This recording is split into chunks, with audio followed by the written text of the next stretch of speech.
On the left side, we have the orange Dwarven player Vorichka. This is also known as Sweet.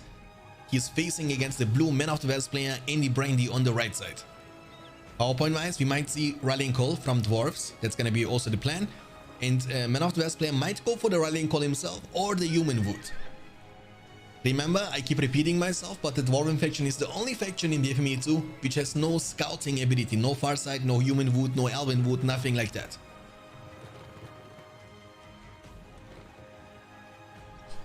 Okay, so what is the plan? The plan is, potentially early barracks, and that's something we see more and more times actually in the gameplay of BFME 2 on the patch 1.09. Version 2, however, I believe very soon they should be also releasing the version 3. Rallying Call has been chosen from Andy also, like Rallying Call and Rallying Call. They have different icons, by the way. This one from Dwarves and this one from Man. We will see definitely some soldiers of... Nah, never mind. We will actually see some tower guards first, the Pikeman. They also will get additional movement speed just like the Guardians when they hit level 3, level 5 and level 7. But the main purpose of recruiting the tower guards early on is to creep the Warclare right here. You can see that, right? He was already setting a rally point. This means the tower guards are gonna lead directly to the selected area the second they enter the battlefield.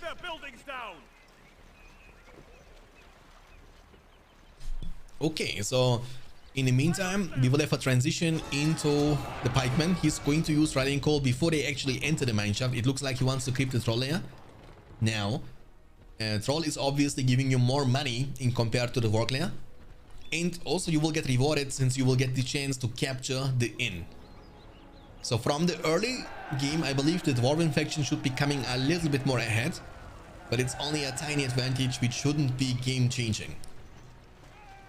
In Hobbits, they are very strong, yes, but they are also extremely expensive. They cost 220 each. However, collecting money in BFME 2 is not the hardest thing. And 220 in compared to the Guardians is still cheaper.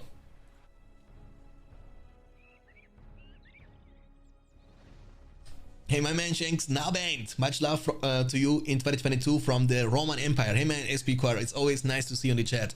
Thank you so much. I wish you also, of course, the best of luck, best success, hitting like a truck in 2022. And hopefully you will also participate in the upcoming tournaments. It's been a while, man. It's been a while. But always glad to see you around. Oh, the builder from Dwarves should be getting in safety. I think he's fast enough in compared to the Guardians. The builder is luring actually. Never mind. I was kind of expecting the troll to turn into the, Oh, he's slapping the builder. The troll is actually mad. Okay.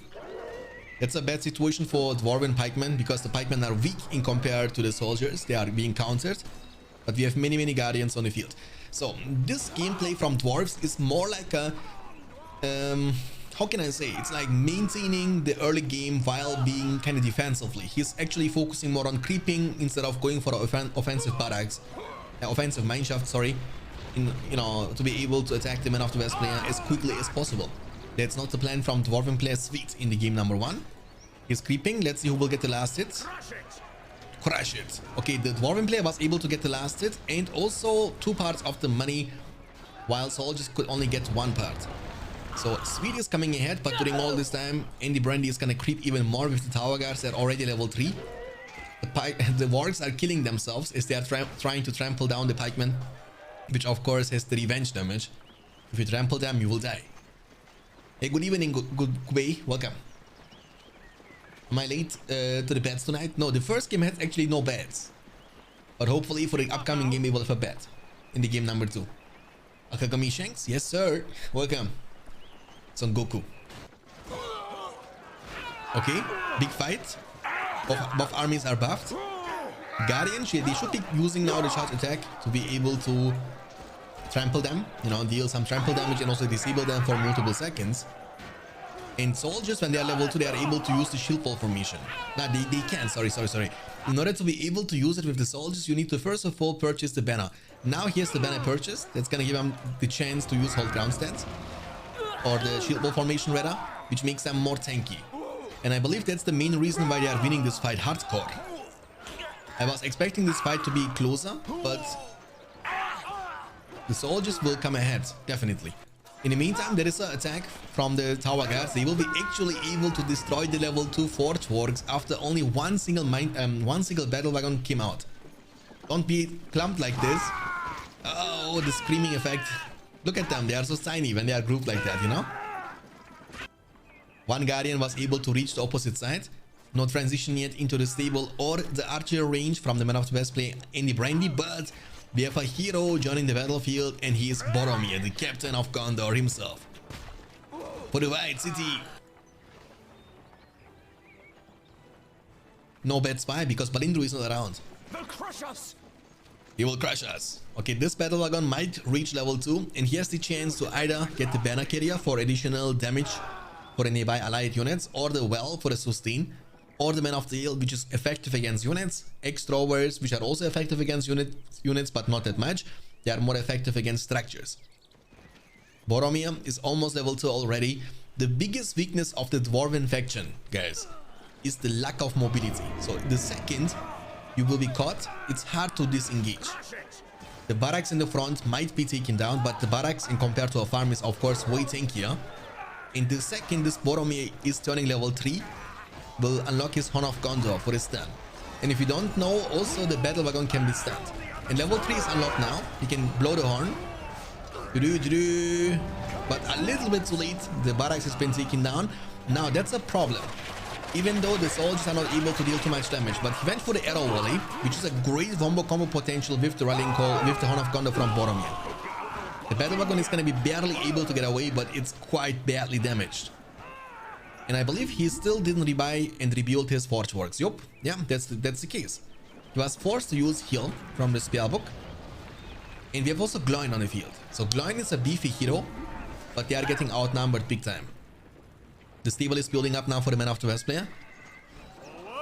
Beautiful trample into the soldiers. And we have now Gloin level 2, but he's extremely damaged. Remember, heal is on cooldown. Beautiful slap. Shake Foundation is available, but I believe he cannot get away from this situation. Boromir can legit run him down. But Boromir is also very badly damaged. Yep, he's gonna die, right? He's gonna die, definitely. That's very unfortunate for dwarves. Boromir is gonna be able to get away while Gloin has been slain. And once again, the dwarven heroes, they might be beefy, but they're also sloppy. One soldier was able to reach the opposite side. We have 600 command points available for dwarves and 550 command points available for the man of the West player in the Brandy. He has now stable level 1 for the Gondor Knights. Maybe recruit Elma for additional, leadership for the nearby allied cavalry, or go for a transition into the level 2 stable as soon as possible to be able to recruit the Rohirrim instead of the Gondor Knights. Okay, so he's scouting. He has also this in under his control, which will give him the chance to recruit the Galadrim warriors, the Elven warriors. They are both skilled with bow and sword. And also Boromir is getting more and more experience. Ah, that's bad. Using for one single battalion of Guardians, the Horn of Gondor, I believe that was not really needed. But maybe he didn't want to take any damage, The farm here is going to be taken down. The mineshaft here as well. And we heard Faramir and Gondor Knights. Okay. What was that level 2? What was 2 levels up from Slam? You mean like the Shake Foundation from Gloin? Soldier battalion standing by. Soldier battalion standing by. Hobbits come in, okay, from the... Oh, but the problem is Gondor Knights are trampling them down. They have also the banner for even more leadership. So damage inspiring is able to stack with the damage leadership. That means they are dealing now crazy amount of damage. They are committing on the stable, but once again the Gondor Knights are here to trample them down. And Gondor Knights, they are crushing those kids. They have no chance. Also the battle wagon has been taken down. Faramir was able to snipe him, and that's 10 power points wasted, ladies and gentlemen. And the stable won't be even taken down. Not only that, but also Faramir was able to get so much experience. He's level 3 already, has the warning arrow unlocked, which will deal great amount of damage to a single target and slow down the enemy units when they hit, I believe, right? Or okay, monsters to flee, high damage, insert. Okay, I believe it's like a splash. I don't know, we will see about that. I've seen it many times in Rise of the Witch King, but I don't know how exactly does it work in BFME 2. don't feed Gloin like that. Oh, he's actually not paying attention. Gloin is taking down those Gondor Knights like a madman. Boom. They are level 2 though. If Andy can get away with them, no, he's not paying attention, and the full battalion has been taken down. That's pretty unfortunate. He's trying to commit with the Pikeman to the steeple. He might be able to take it down. Pikemen are dealing crazy amount of damage to the production buildings. It's gonna be close, but not close enough. And the stable, for the second time, has been saved. Boromir is leading the soldiers to creep the troll layer. He is now level 5, has the damage leadership unlocked. So him and his brother are able to stack leadership with each other, because the leadership from Faramir is an armor buff, similar to the armor buff you will gain from the human wood. And since it's unique, so armor and damage they are able to stack. Oilbarrel, he's actually trying hard. The fire on the ground is gonna burn it, but the battle wagon, oh my goodness, great amount of damage, and Faramir is showing his quality. Arrow volley, and oh my goodness, crazy amount of damage to the Guardians. Also, Gloin is badly damaged, better run away. There is no mineshaft. Oh, he's gonna use heal and commit fighting. Good evening, Raid. Nice to see you in the chat. So everybody guys, welcome to the stream. First of all, thank you so much for tuning in. We have 1 minute delay in the stream because it's a tournament game in the round of 16 between Sweet from Ukraine and Andy Brandy from Slovakia. That's the very first game. It's already a great game, and I believe they are quite equally skilled. Sweet is actually doing a phenomenal job defending. When a couple of couple of mistakes were made, including the Hobbit summon, which was kind of blown away. 10 power points, beautiful trample though. But as long as Faramir is around with the warning arrow, these battle wagons, they should be definitely watching out. And look at this, and look at the range, dude. Holy moly. Faramir, I believe, is just trying to impress Denethor, his daddy. One group of Guardians is incoming, and Man of the West player has no knowledge. He has no vision around this side. So they might actually deal great amount of damage to each other, because he's moving from the bottom and from the top side. But he wasn't able to see these Guardians and Pikemen. Now this group of units shouldn't be underestimated, because the thing is that the Pikemen, they are able to kill these 2 barracks in literally no time. That's why the Man of the West player is forced to disengage. Battle wagon is trampling down the soldiers. Boromir is giving great amount of damage to the battle wagon.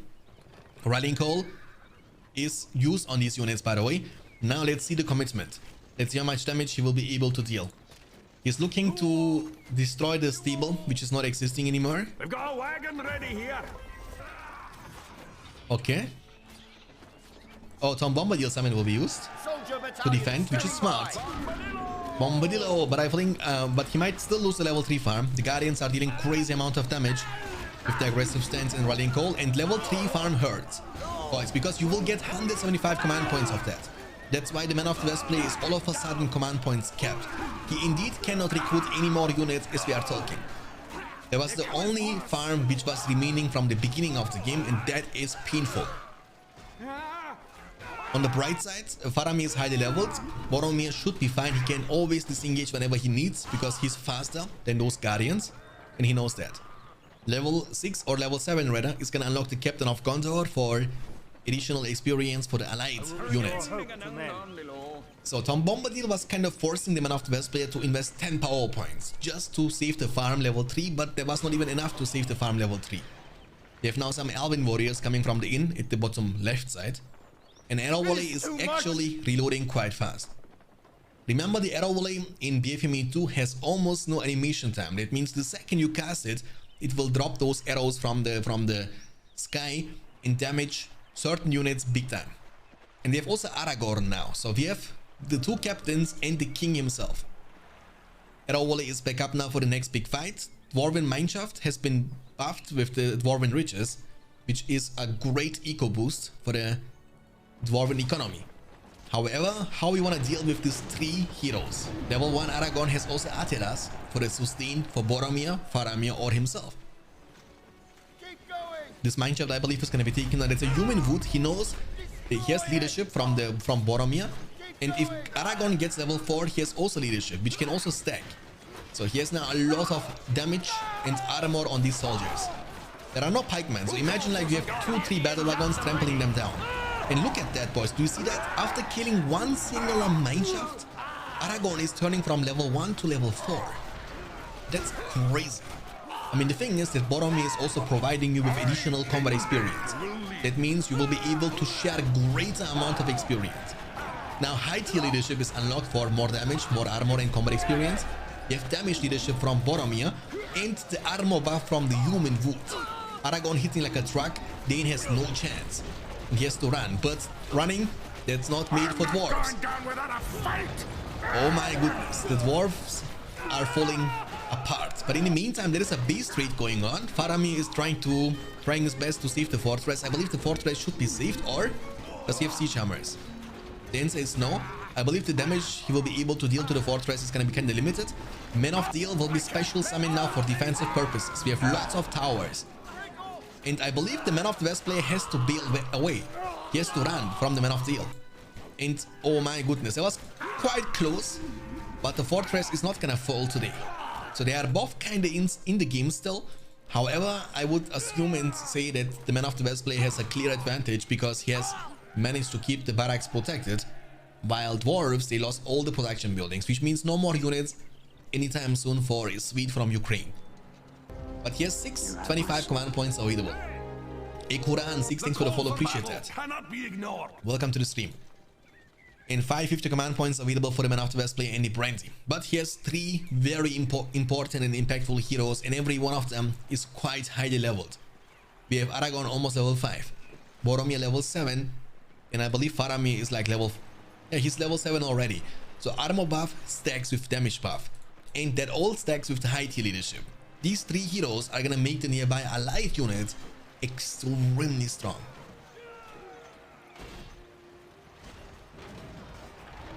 Okay, the Mineshaft, and as Aragorn is hitting level 5, level 6, it unlocks his Elendil, which means fear for the enemy units. The time remaining is going down slowly but surely. We have 10 power points collected for Andy Brandy after the Arrow Volley, Tom Bombadil, Human Wood, Rallying Call, and the heal.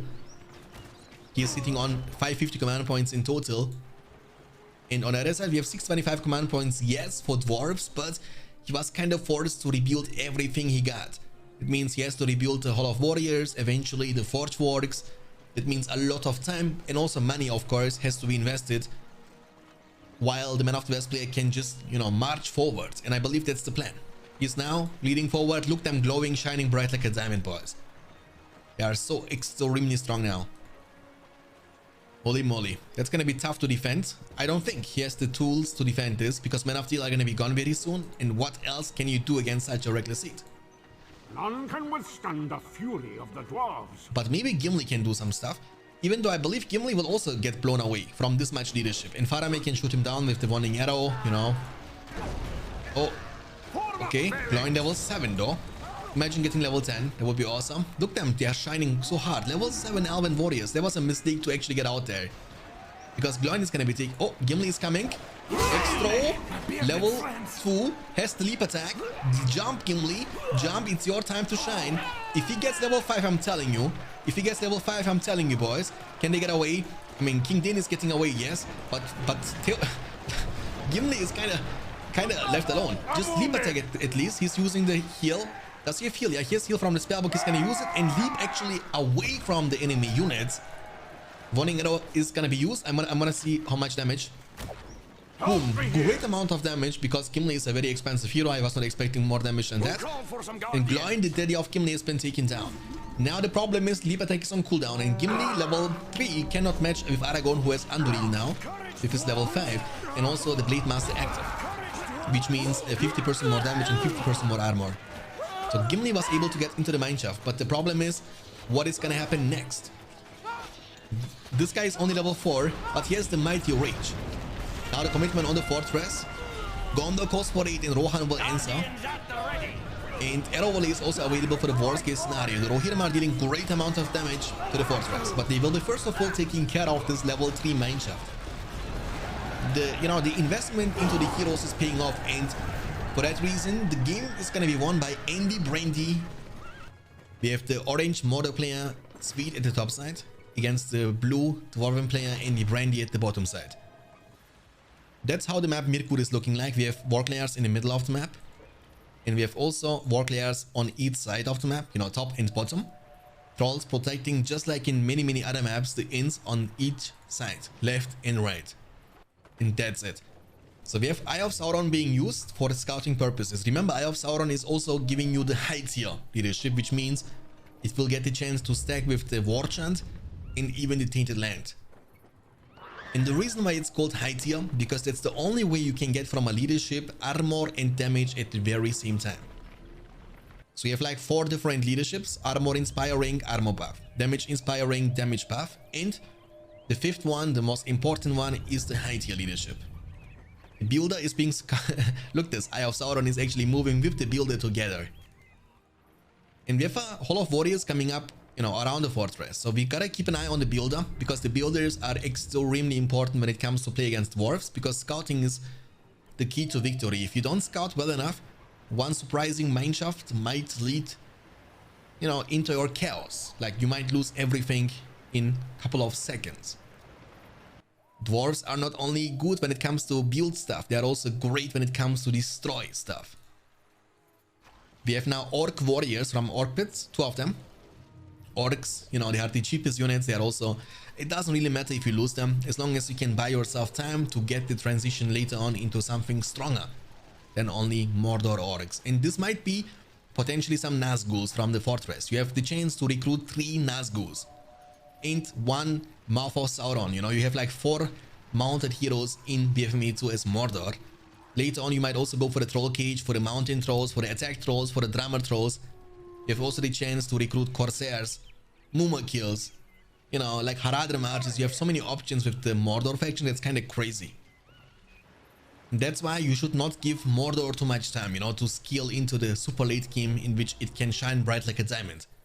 We have now Guardians from the Hall of Warriors, and they are not entering the mineshaft just yet. So he was able to see the builder, and following the builder is the key to victory. Once again, you gotta focus on the map control, and you know, there is one builder sneaking through and building the very first mineshaft offensively. He was creeping at the very same time with the pikes. They are now level 2, will also get a lot of money. You will get around 300 plus, which is actually quite efficient, especially at the beginning of the game. You will now get a chance to recruit 1 single unit for free, either Pikeman or Guardian. Okay, Orcs are leading forward, but they are running it down into the fortress, so they won't be able to deal any kind of damage. They're like the Orc Scouts, you know, it's okay when you lose them. We see dwarves every single time, yeah. It's like a Wormtongue tournament, you know, in which you are able to pick the faction for your opponent. And I believe from that what I've seen, that the Dwarven faction is the worst faction right now in BFME 2. That's why the opponent player picks you the Dwarven faction, in which you are kind of bad, you know. I believe that's what it is. I might be wrong. The mineshaft is going to be taken down, by the way, with the great Eye of Sauron's damage and armor leadership. He will also hit now level 3 right off the bat. Have now the Bloodthirsty, which they can use to eat friendly orcs. And that is the first push from Dwarven army. There is only 1 Orc Archer and 1 Orc Warrior. I don't think this is going to be enough to defend such a force. So we gotta pay attention. They are shooting, but they are not dealing too much damage to the Pikeman. The fortress is going to help, but trust me, the Orc Pit is going to be one-shotted now. Watch this, boys. Watch this. Watch this damage now from the pikes. They are so great when it comes to take down the production buildings, you know? The first Orc Pit is going to be taken down, but it's not the end of the world because he has 2 more, right? So it's okay. I believe what Dwarf need to do is focus more on the resource buildings rather than focusing down the production buildings. In the meantime, he was also forced to build a tower expansion, which cost you, by the way, almost 400 resources. You have a lot of orcs at the bottom side. This mineshaft is going to be taken down, definitely. And, you know, it's like, it could be worse. Mordor lost like 3 slaughterhouses, which is of course painful, but it could be much worse. I think the reaction with the Orc Archers was just in time. 400 command points available for dwarves and 300 command points only for Mordor. Actually, he will also be able to destroy another Orc Pit. Holy moly, whenever this Dwarven unit's getting the chance to commit against a structure, they are actually dealing incredible amount of damage. What is he doing? He sold them. Did you guys see that? He sold them to the fortress for whatever reason. I don't know. Is he trying to go for a hero? Because why would you sell them? Who called for some guardians? Okay, I think there was a mistake from Any Brainy. What? Do you guys see that? Okay, actually they were almost sold once. Yeah. Now he's putting them inside this. I think he misclicked, guys. He wanted to put them inside this whole expansion, but he accidentally sold them. That's so funny. Guardians at the ready. Shanks, I can play after this series. That's nice, Son Goku. But I believe if, you know, everything goes like the plan, then we should have after this series the quarterfinal game between Inumara and Ave Have. I see you. The Mind Shield is gonna be demolished to deny him the experience points, because Orcs are gonna hit level 3 if you don't demolish it in time. One Guardian was able to get to this side. The Slaughterhouse is gonna be taken down. Hey Joe, welcome. 350 command points available for Dwarves. And 250 only for Mordor. So it's actually about a lot of distraction in this game number 2. They are able to repeatedly kill their resource buildings, you know. But I believe Mordor should be a bit more careful. Like, you know, you need to find the sweet points, sweet spots when it comes to attack, but also defend yourself at the same time. That's very important in this matchup, because the amount of damage you can deal with Orcs in compared to the amount of damage you receive from the Guardians, there is a huge gap, you know. So you want to be careful that you have always some units to defend yourself, and maybe 2 Orc archers is not enough. Maybe you need a bit more than that. We have now more Orcs leading from this side, but in the first Nazgul, okay, that's going to be quite helpful, even though it's a little bit too late, but it's fine. Because as we are talking, there are no Pikemen on the field from the Dwarven player and the Brandy. That means the Nazgul can keep trampling them and get more and more experience and levels. The second level 2 is going to be available. He will also have the debuff, which makes the fight between Orcs and the Guardians a bit more in favor of the Mordor player, because they will lose armor and damage, right? So, and Rallying Call is going to be fully negated as well. He's creeping at the same time. He was using Rallying Call kind of offensively in the middle of the map. He is not expecting to do any more damage. They are using the whole ground stance. That's the reason why they are not getting one-shotted from the trample of the Nazgul. He's trying to buy some time and trying to bring the Nazgul eventually to the other group of units. They were now able to creep, get all the money from the creep as well. We have now the 4th Warx level 2 is incoming for the Battle Wagon Sport. And Mordor has to use this time to recover a little bit. He's still down a lot. Like, yeah, he has a Nazgul, but that's all about it. He has no army that can face such an army, you know? Maybe if you can kill the Pikeman, or... Oh! Okay, never mind. When you are running into the Pikeman like that with a Nazgul who is extremely squishy, this cannot work out, my friend. What I wanted to say is, like, maybe get dismounted. Maybe get dismounted, that will make the Nazgul a bit more resistant against the trample. But the second I wanted to see that, he was running it down. Okay, here's one mineshaft hiding here now for a really long time. It's all about to hit level 2. And yeah, that's what I mean. Like Hobbit song in the background, boys. We have now the boys from the Shire. Samwise Gamgee, Frodo Baggins, Meriadoc Brandybog, the gang, and of course Peregrine Took, the leader of the Orc, not Orc gang, the Goblin, no, not the Goblin either, the Hobbit gang. Okay. And yeah, that hurts. Like dwarves, they don't need to be always weak. In the right hands, they might actually be able to do some stuff. Hey Falcon, welcome to the stream. Yeah, look, I think Gariko's got a point in the chat. He's saying that dwarves is a great faction if your opponent doesn't know that you are dwarves. However, when you know that you are against a dwarven player, you don't need to go for a scouting ability like Farsight, for example, right? Because all their appearance is like about the surprise effect, you know? Because if you don't play the way you are playing against dwarves, it might be quite painful. Lol, never played this map. I got you, man, you know? And that's gonna be the last famous words from Vodishka, and the Nazgul is screaming as it's dying the second he's entering the battlefield. And that, ladies and gentlemen, was the game number 2, and we're gonna jump right into the game number 3. So we have the blue Elven player, Andy Brandy, on the right side, against the orange Isengard player, Vodishka, also known as Sweet, on the left side. We have seen this map already many times. This map is also existing now in Rise of the Witch King, as well as it is existing also in Battle for Middle-earth 1 on the patch 2.22, which got released today. The new launcher. We have 2 Malone trees coming up for Elves and 2 Furnaces coming up for Isengard. So the only thing which is kind of bad about Isengard, I believe, is the health of a furnace with 1080 health, while the Malone tree has only 1040. So 40 plus health, that's the difference between a furnace and a Malone tree. We have an Elven barracks coming up now for elves, and Isengard is building actually 2 more furnaces. So he's gonna have in total 4 furnaces at the beginning of the game, which can actually be pretty nice if you are untouched, especially early on. But here, unlike in Rise of the Witch King, you have like more aggressive Elven playstyle early on. Lorien Warriors, they are actually quite strong. However, they also cost 360 each. Honeysack, welcome. Oh, I got a bag of chips ready in Sunday evening before Beyond Standards cast. Hey man, thank you so much. Simply go, and hopefully you will enjoy this stream, my friend, and welcome. Nice to see you in the chat. So welcome to the game number 3 in this case, because the score is now 2-0, but that doesn't mean that Andy Brandy wasn't dominating those games. You know, it was actually pretty back and forth, back and forth, back and forth, and anything can always happen. And eventually the Isengard player, in this case the player from Ukraine, can maybe turn the series around. We have 4 furnaces into the Uruk pit and Vork pit. But the problem is that the production buildings are coming up a little bit too late, and Lorien Warriors, they are about to arrive on the other side of the map, which means the furnace here is gonna be definitely taken down. I don't think that Sweet can get any units until the Lorien Warriors are arriving. But he has picked the Vision of Palantir, so he knows what's up. So Vision of Palantir and Farsight, they are kind of similar, but also not identical. Because what this one does gives you 35% increased range bonus, and the Vision of Palantir is giving you 15% increased speed bonus. So you will be able to move faster with the Farsight. You will be able to shoot from a farther distance, you know.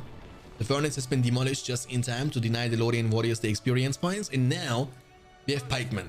The reason why we have Pikeman is because the Elven player was using Farsight, and he was able to see the Vork pit.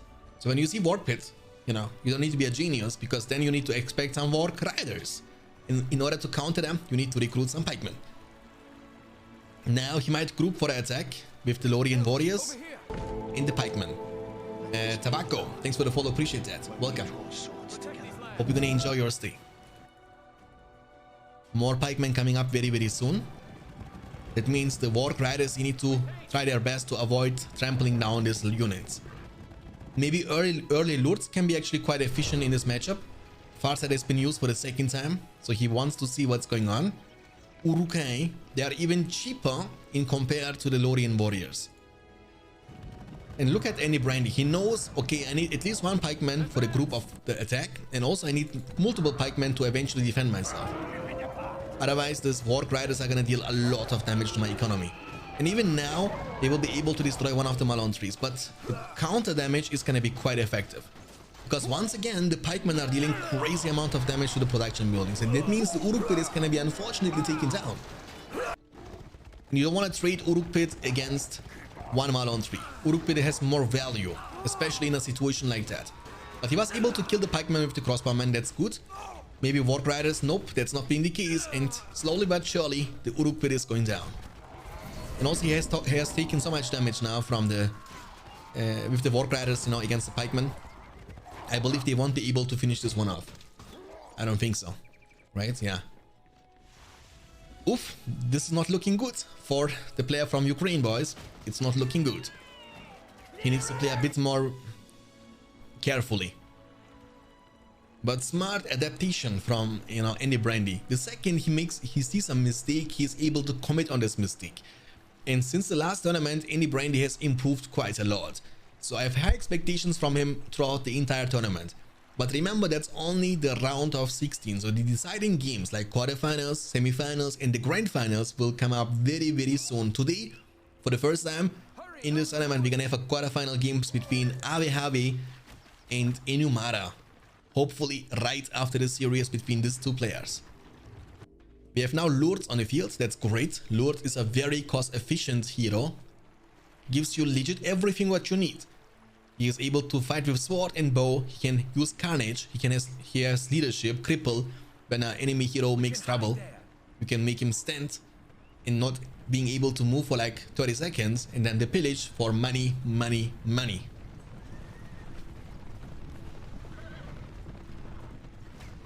Okay, so the furnace here is going to be taken down.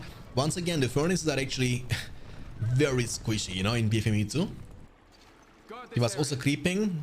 Multitasking is very important. Lords is going to be a little bit too late, but he's going to hit level 2 after that. That's good. Level 2 unlocks the Carnage. So if you don't know. In the meantime, the furnace has been taken down. That's good as well. Just throw this bow and shoot them down. Don't let them escape. They're level 3, almost level 4. Can he do it? One more hit? Oh, he's actually very slow when it comes to shoot, huh? He wasn't able to get the shot done. And the banner was able to survive. That's pretty bad and unfortunate for Isengard. Looks like you want to creep the troll there, but the troll is saying, nah, don't touch me. Don't touch my tralala. The troll is mad, one. He's actually hitting hard against the pikeman. Oh, but the pikes are running it down, huh? Yeah, that's bad. The problem is that the Elven units are able to get stuffed out on the tree. So if you don't pay attention, I mean, you can't pay attention because you can't even see them. When you see them, it's a little bit too late. One Orc Rider was able to sneak through. Let's see how many Malon trees he will be eventually taken down, but the situation doesn't look great for Isengard. As he has only 5... Actually, he has more command points right now, but he has less power points collected. And also he has less units on the field. And the troll is still remaining on the field, by the way. That's quite interesting. Okay. The Malon tree has been taken down. If he can take down this one, which is all about to hit level 2, that's going to be massive. Oh, but he's not paying attention, is he? Yeah, he is. The pikemen are going to enter the battlefield soon, though. Commit, clumping. Oh, never mind. It's very squishy building. Oh my goodness, man. He's legit able to take it down in 2 seconds. With the whole ability, especially for 55% more damage. This is crazy. Lords is almost level 3. There are no heroes yet from any brandy. The Orc Riders are going to be taken down, unfortunately, but it's okay. He's also creeping. That's fine. This game actually is kind of evenish, but even though I would say that Elven player Andy Brandy is still a little bit ahead, but not too much. Like, that means anything can happen. The problem is, the more time you give to Isengard, the more he will outskill you economically. Like, Isengard has many tools to boost the money up to the sky. You have Devastation, you have Field of Fires, you have Industry, you have the Lord's Pillage, which means in long terms, Isengard, let's be real, should never run out of money. Okay, nice micro here from Andy Brandy. He was almost running it down into the pikeman. Lord is level 3 now. He needs only 2 more levels for the leadership to be unlocked, which means more damage and more combat experience for the nearby units. Rallying Call has been used, but maybe Kribin can counter that. But it looks like he doesn't want to go for the Kribin. He wants to save for the 10. Elven player has now Rallying Call and Farsight and 3 power points collected on top of that. There is no buff available for the Isengard army. He has no Warchan and he has also no debuff. He's going into the trample. Nice micro here from Sweet. Can he actually do it? He's trying. Yes, he's getting a beautiful flank damage off, and that means one-shotting the archers. Lord is hitting now level 4. He has cripple unlocked, but there is no hero to be crippled. And even though the Elven army was war-chanted or rallying called, but with the micro of the Orc Warriors from Sweet, he was able to defend himself without debuff and without a buff himself. That's massive. Now Lourdes is also level 4. That means one more level and the Isengard army will have permanently 50% more damage, which is pretty nice. But there are a lot of Lancers of Rivendell. They are also dealing a lot of economical damage now to Sweet, the Isengard player. He will be losing at least 3 of these furnaces, but the most important ones are the ones here and here, because they are level 2. They give you in total 100 command points instead of 50. You need Pikeman to counter that. But it looks like he doesn't want to commit on this one. He doesn't want to lose more Lancers. The 1-on-3 here is going to be taken down. This one is also going down. Where is Lourdes when we need him? Lourdes actually fights and chases down these Lancers. Looks like Andy Brandy is not paying attention. He's actually feeding Lourdes more and more and more. The furnace here is going to be taken down, but it's okay. Isengard is peeling back. That's smart. And also this Malon 3 is going to be taken down next. Okay, now we get ourselves a series, boys. We get ourselves a game. 450 command points only for Elves, as he lost many Malon trees, but also the same for Isengard. He also lost many of these furnaces.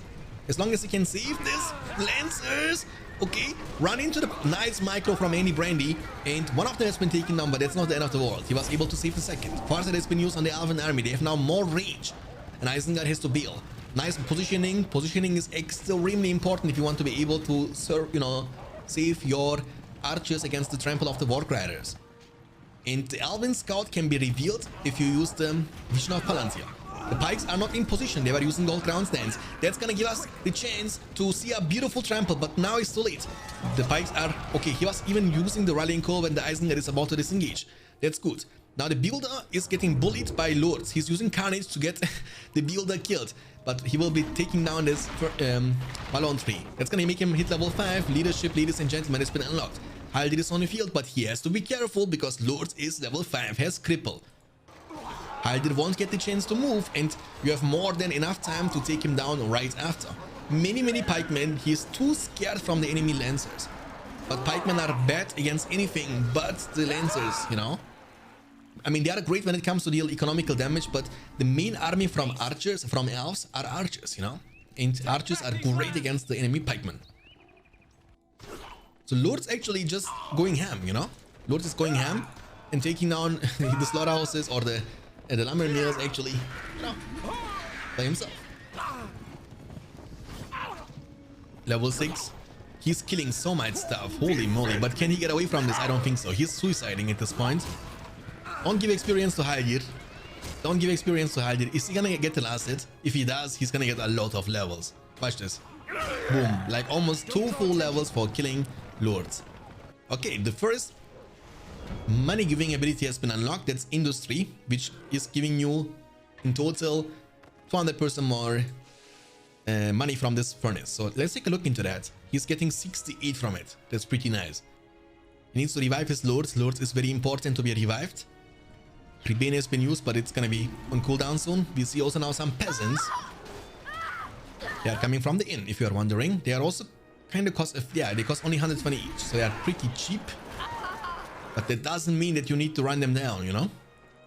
You can't even buy upgrades on them. That's not possible. Level 3 stable.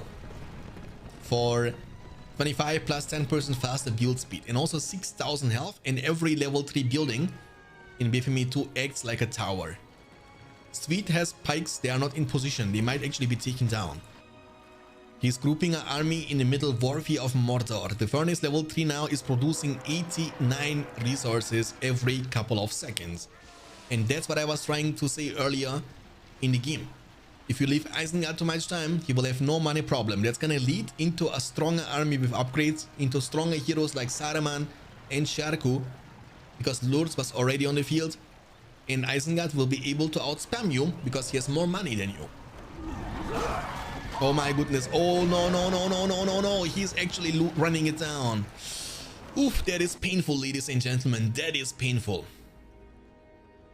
I mean, he's getting many more peasants. They will be kind of annoying to deal with in this kind of areas, you know? Oh, Haldir, level 4 is gonna get away. There are Orc Warriors who are gonna eventually run him down. But looks like he will have some backup. Don't... Oh, arrow volley. Arrow volley. Boom. Oh my goodness, great amount of damage dealt. Look how much damage he was able to deal to the Isengard army. They're almost one shot away from getting killed. Nice arrow volley here from the Elven player. Kind of using the weak momentum from the Isengard player to punish him for chasing his Haldir. And Haldir was also able to get away. That's massive. Okay. But he wasn't able to kill anything. So Isengard can go for the House of Healing around the fortress and heal up those damaged units to full once again. Lord is back on the menu, boys. He's level 6. One more level and even a bit less than that to unlock the pillage, which means money. We are here with Have. That's nice, Inumara. Stay tuned. So after this series between Andy Brandy and his opponent Sweet, we will get your games done. Hey guys, thank you so much for tuning in, for watching, for following, by the way, appreciate that. We have 1 minute delay in the stream because it's a tournament game with a cash prize. So sorry for the small to little to zero interactions with you guys, because I'm able to read your messages 1 minute later. Lurtz is doing the same thing again. Oh, that's Sharko, never mind. Boom, 2 full levels for killing one singular Malon tree. Here's now the Blood Hunt, which has like the weird animations every couple of seconds, for additional leadership for the cavalry. In this case, the Orc Warriors. The furnace is going down. That's gonna be a massive clash. 10 power points, but look the money from Isengard. Do you see that? He has almost enough money for Saruman. This Malone 3 level 2 is so squishy. Like, alone the fact that you can do that against a level 2 building is kind of crazy. And the amount of experience if you get like full level 4, he got from level 1 to level 4 after killing only 2 Malon trees, boys. The furnace is going to be taken down. It's a huge army. You need to kind of cut their way off. You need to commit on this fight. But maybe he's saving for 15 power points. Who knows? Okay, Sharku is going to keep being annoying at the same time. And you need to find some solutions about that. Yeah, you need to find a solution about that. Because Orc Warriors here, Sharku behind. Like, imagine how many Malon trees he was able to destroy. Isengard is deciding to commit, but he's running it down with the Warg. He lost all the Wargs, didn't he? Yeah, he did. Power points are rising to the sky, rallying call, but Elves have only 300 command points available. He has a lot of money, but he cannot use the money because he has command points kept. The Watcher is gonna be special summon. What a beautiful placement. In the army from Elves is gonna be wiped out. Oh my goodness. Full population is gone and Haldir is trapped. What can Haldir do? He's getting slapped down on the ground and crippled down to death. 412 in the bank. And okay, GG's gonna be called from any Brandy. The Watcher is leading the Isengard player to the victory, and now we got ourselves a series. The score is now 2-1, still in favor of any Brandy, but making mistakes like that can actually turn the series around. GG, well played. So we have the orange Dwarven player Vorishka, also known as Sweet, at the bottom side, against the blue Isengard player and the Brandy at the top side. This is the map, the last bridge, and this is the bridge in the map's name. We have 4 layers on each side. It's a beautiful, bright map. I like this kind of maps. Nice textures, beautiful waypoints, pathing. Looks nice. It's pretty big map in my opinion. However, there are only 3 pathways. It means 3 ways you can enter the opposite side of the map. 1 at the bottom, 1 in the middle, and 1 in the top. So as long as you can block these pathways, you will be able to get, you will be good to go. And I guess that's a good matchup for Isengard, because if you can control these areas as Isengard against Dwarves, they will never be able to reach to your side of the map. So all you need to do is play a bit more defensively early on, and then in the mid game you should be able to dominate this game. Because the way the Dwarven faction works in BFME 2 or in Rise of the Witch King, it's a snowballing faction. That means in order to be able to win your games, you actually need a lead you can commit and snowball on. If you fall behind, howsoever, with those factions and you are in a turtle situation, it's really hard. So you need to be the one who is attacking, not the one who is defending, if this makes sense for you guys. There is a mineshaft coming up at the opposite side of the river, but the furnace is already here. Is he able to see this mineshaft? I guess so, right? It's kind of close. Maybe he's not able to see that. And the first unit are going to be those Guardians. So in a one-on-one situation, I believe the Uruk-hai are stronger. But we have an economical opening for Isengard. That means he has no units on the field as we are talking. That means the Guardians, they might be easily able to destroy this furnace for free. But they need to make a move now. You don't want to wait too much for your opponent to actually get more and more units on the field. Maybe Warg Pit would be a nice thing. Yeah, Warg Pit is coming up. So we have the same opening from the Isengard player, like from Sweet in the previous game. Remember, he was also building 4 furnaces into Warg Pit and Uruk Pit simultaneously, like at the same time. The rallying call has been used. But the Orc Riders are not going to be on the field just in time. I think he wasn't able to see that, right? Yeah, he was able to see it now. He's making a move. This furnace is going to be definitely taken down. The true question is, can he defend this one? He's looking for a mineshaft or a furnace. That's the vision from the Dwarven player. The builder is going to be body blocking them for a single second, but every second matters. So he's going to be using Kribane and want to buy some time until the Uruks are arriving on the field. He's taking too much damage from the fortress. The furnace here has been demolished. The builder is body blocking, but it's gonna be still too late, and the second furnace has been taken down. If he can take down this furnace as well, that would be a huge start into the game number 4. As he's 2-1 behind, he needs the victory in order to be able to reach the game number 5. And also this furnace is going down. So 3 out of starting 4 furnaces from Isengard have all been taken down. That's dropping Isengard down to 300 command points only. But now he has Orc Riders and also 1 Uruk-hai. They will be committing on this mineshaft right off the bat. In the meantime, the Dwarven player is creeping. That's very important to be able to get more money for getting the chance to recruit even more units. And even this furnace has been damaged badly. Yes, he won't be able to finish it off this time, but he knows the positioning and the location of this furnace. It means he can take it down eventually later on. Andy Brandy is scouting a lot. He will be also able to see this mineshaft. That's pretty nice. So creep has been secured by Sweet. We have now the transition into the battle wagons. That's good. That's gonna force, if nothing else, the Isengard player to recruit more and more pikemen to counter the battle wagons. There is like a family of boars, you know, like this. Look at this. Many animals are added to this map. No animals were hurt during the film of this video. Hey Fallen, welcome. Thank you guys so much for tuning in. We have 1 minute delay in the stream, just in case you are curious, because it's competitive. We are still in the round of 16. After this series, we're gonna jump into the quarterfinals between Avihave and Inumada. So stay tuned. Oh, the pikes are running it down. They are of course slower than the Urukai. They will just suicide for killing this furnace, and they will die right after. But Isengard is splitting out and kind of spreading out quite nicely. I like that. He's, you know, being literally everywhere at this point. Orc Riders are on the field. Level almost 2. Watchworks level 2 is incoming for the battle wagons. We have 350 command points for dwarves and 300 command points for Isengard. But Isengard has the momentum. And one look into the minimap can actually confirm this statement. Isengard is in the middle, in the top lane, in the bot lane, literally everywhere. And scouting extremely well, which is, I believe, the go-to strategy against dwarves. You want to scout all the time. You want to find all these sneaky mineshafts.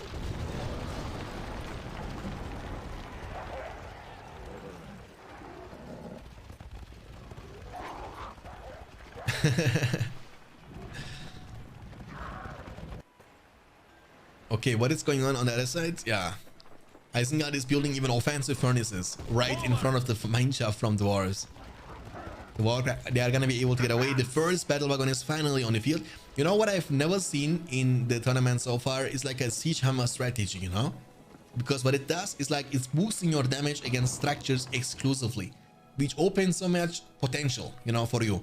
So if you have like 4 or 5 guardians with the siege hammers, I believe you can take down any of these buildings, including the fortress, in literally 2 seconds. So imagine like a play in which you sneak a mineshaft behind the enemy fortress, hide it, for example here or something. Then the second your opponent is attacking you, you exit the mineshaft and commit on the fortress. And before he can even react, I believe the fortress is going to be taken down. Beautiful trample from the Orc Warriors. They're going to hit level 2 very soon. That's going to unlock the sustain. But also House of Healing can be, of course, purchased on the Isengard fortress to heal up the nearby allied units.